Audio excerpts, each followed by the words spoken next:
Okay guys, here is the cabinet to the left of the fridge. This just represents where the fridge starts. So a new cabinet, 50 1/4 inches long, and then a couple floating shelves above it. But this would be built the same cabinet style, the face frame cabinet as you currently have. This would replace that little desk area. And we would remove all that base cabinet and just replace it with a new cabinet.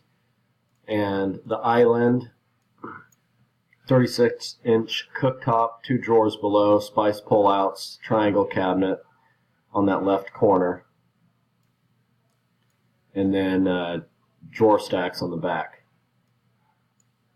So right now, the width of the cabinets is 75 inches. I think your countertop right now is 72.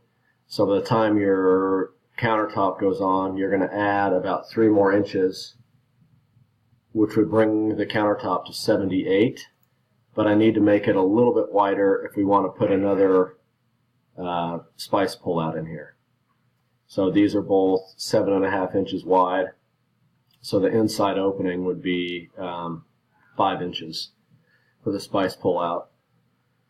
But if this is what you're looking for, if I've got it right with the add-on work, and I know there's some more floating shelves over where the wine storage is, but let me know if this works, and I will price this out. Thank you.